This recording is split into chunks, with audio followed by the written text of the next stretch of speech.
ఏచూరి మృతి పట్ల సీఎం రేవంత్ రెడ్డి సంతాపం వ్యక్తం చేశారు.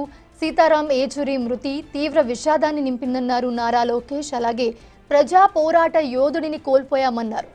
ప్రజా ఉద్యమాలకే జీవితం అంకితం చేసిన ఏచూరికి కన్నీటి నివాళులు అర్పిస్తున్నారు నారా లోకేష్.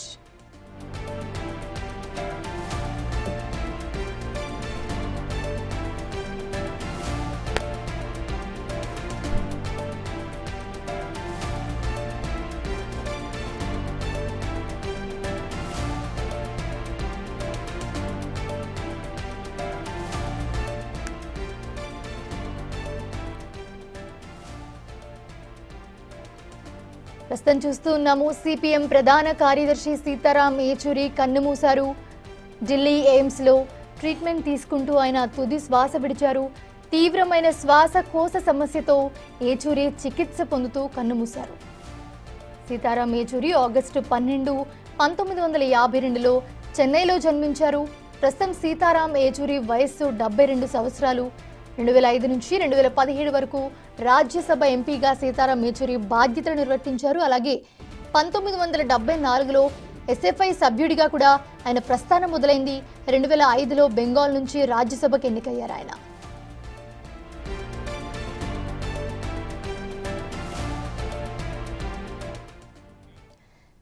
ఇదే అంశానికి సంబంధించి మనతో మాట్లాడడానికి సిపిఎం మాజీ కార్యదర్శి మధు మనతో పాటు అందుబాటులో ఉన్నారు. నమస్తే అండి. సీతారాం ఏచూరి గొప్ప కమ్యూనిస్టు నాయకుడు. ఆయన చిన్న వయసులోనే మార్క్సిస్టు సిద్ధాంతాన్ని గొప్పగా అధ్యయనం చేసి ఉద్యమాల్లో పాల్గొని పోరాటాలు ఉద్యమాలు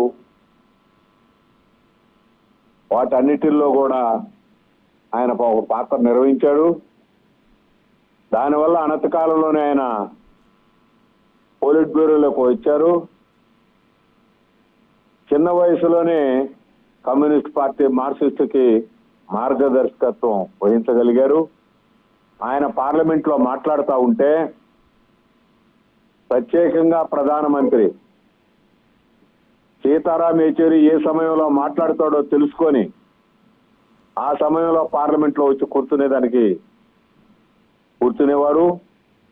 ఆ రకంగా సోనియా గాంధీ కానీ ఇతరులు ఆయనతో సంప్రదింపులు జరిపేదాని కోసం ప్రయత్నం చేసేవాళ్ళు. సంక్లిష్టమైన సమస్యలు వచ్చినప్పుడు వాటికి పరిష్కారాల గురించి మాట్లాడేవాళ్ళు. కొన్ని సందర్భాల్లో చాలా పెద్ద ఎత్తున అలజడి పార్లమెంట్ లో ప్రారంభమైనప్పుడు అలాంటి సందర్భాల్లో పార్లమెంట్ లో సీతారాం ఏచూరి చెప్పిన విషయాలు కానీ,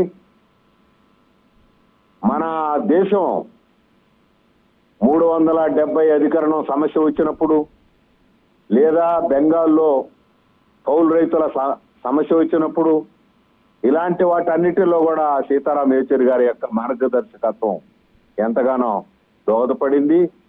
ఆయన ఒక గొప్ప కార్మిక ఉద్యమ శ్రేయోభిలాషి.